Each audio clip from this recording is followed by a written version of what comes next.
Методичне об'єднання вчителів природничих дисциплін Чернівецької загальноосвітньої школи 1-3 ступенів номер 3 пропонує вашій увазі творчий звіт на тему формування пізнавальної активності учнів на уроках природничих дисциплін під час дистанційного навчання.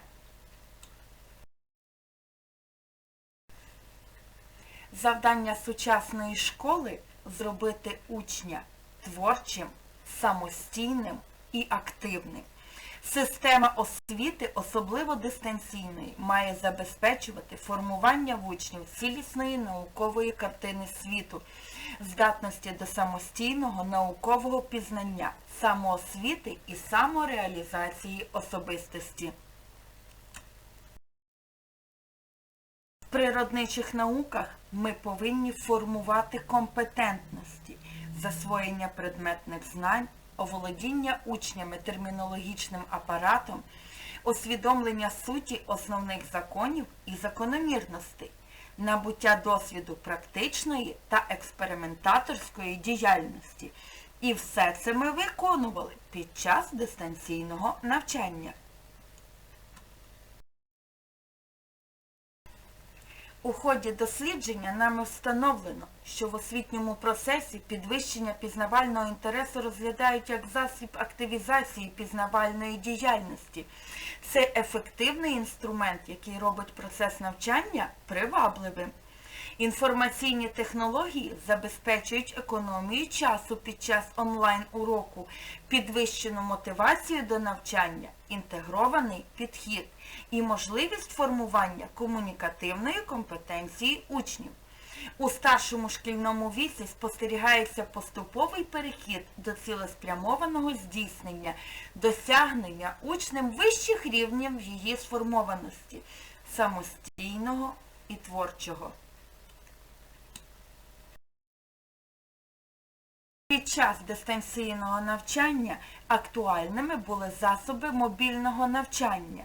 Вони використовувались для унаочнення освіти, перевірки знань, активізації пізнавальної діяльності, а під час очно-дистанційного навчання забезпечують нашу роботу елементами змішаного навчання. Використання онлайнових засобів навчання на різних етапах уроку та в процесі навчання природничих наук. На етапі актуалізації, мотивації, вивчення нового матеріалу, закріплення, узагальнення вивченого матеріалу. Корисними будуть програми клас-тайму, онлайн-платформи, всеосвіта, на урок, мотиваційні відео на YouTube, QR-кодування, мобільні додатки на Google Play. Окрім того, віртуальні лабораторії, платформи-симулятори природних явищ, платформа Learning Apps, Plickers і дошка Padlet.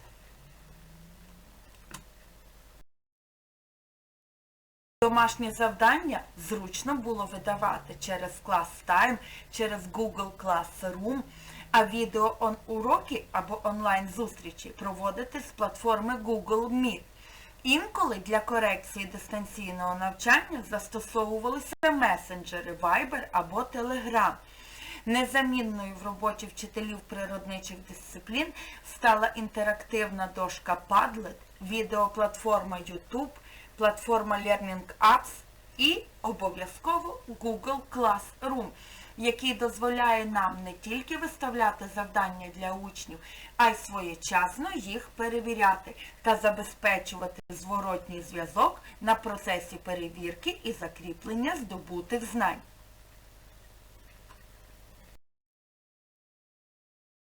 Використання онлайн-застосунків на уроках природничих дисциплін дозволяє нам не лише використовувати платформи-симулятори, цікаві картинки і меми, а також командні ігри. Разом з учнями ми створювали ментальні карти і платформи Padlet, які розвивалися з кожним уроком нової теми. Дистанційне навчання об'єднує сучасні телекомунікації, відкрите навчання, комп'ютерні навчальні програми і електронну пошту. Можна використати список розсилок.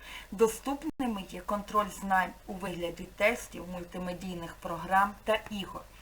Перевагою для учня є свобода вибору, місця, часу, темпу і формування навчання. Тому при виконанні домашніх завдань, практичних робіт, досліджень і лабораторних робіт ми не обмежували учнів у формі і способі виконання роботи. Тому презентуємо вашій увазі наші результати і досягнення.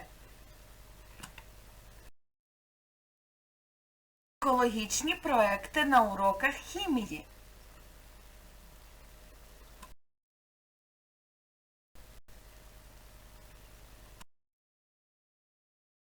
Онлайн відзначення природничих свят. Зокрема, 22 квітня увесь світ відзначає Міжнародний день Землі. Ми не стояли осторонь і провели онлайн-урок з учнями 5-11 класів.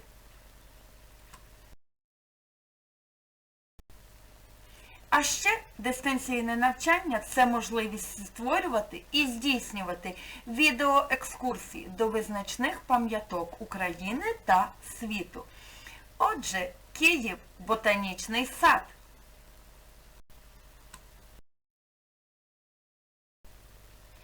Біосферний заповідник Асканія Нова. Відеоекскурсія до Софіївського парку. Під час виконання домашніх завдань наші учні використовували різні форми. Це і проекти, і схеми, і таблиці.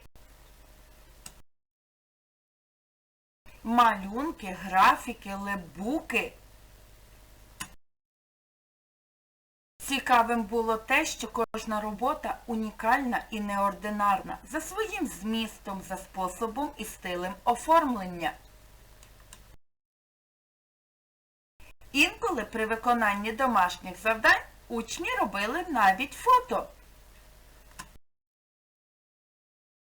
Окрім того, учні 8, 9, 10 класів вміло поєднували виконання домашніх завдань у зошиті і за допомогою спеціальних комп'ютерних програм. А тому ми можемо з гордістю сказати, що практичні роботи з біології, хімії, географії та природознавства виконувалися учнями і в кольоровому форматі, і в зошиті, і в 3D чорно-білому зображенні. Застосовувалися олівці, ручки, програми Photoshop та Corel.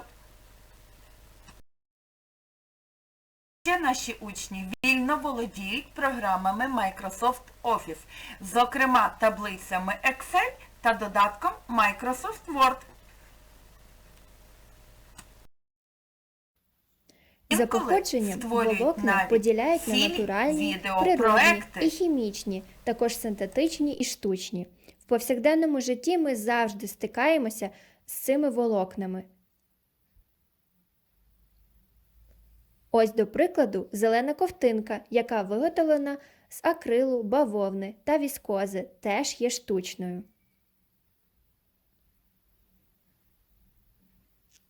Також білий шарфик, виготовлений з пряжі, теж є штучним. Балонова курточка, яка виготовлена із штучних і синтетичних волокон.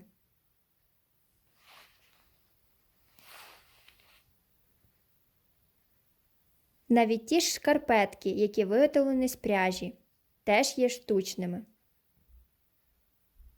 Капронові колготки, які дівчатка так часто звикли одягати під платтячка.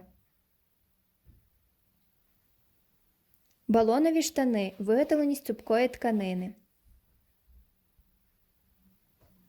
А ось вишиванка, символ України, виготовлена з натуральних природних волокон. Усе це – ковдри, пледи, халати, скатертини – усе це виготовлено з штучних, синтетичних, хімічних і натуральних природних волокон. Обґрунтовано і доведено, що одним із шляхів урізноманітнення форм, методів, прийомів навчання, які б стимулювали пізнавальну активність учнів, є використання інформаційних технологій. Період дистанційного навчання довів, що вчитель може самостійно визначати, які застосунки будуть більш раціональні для використання на уроці. А формування активності сприйняття матеріалу можливе лише за рахунок активізації пізнавальної активності учнів. Цього ми досягали шляхом використання спеціальних засобів, оптимальних форм і методів дистанційного навчання.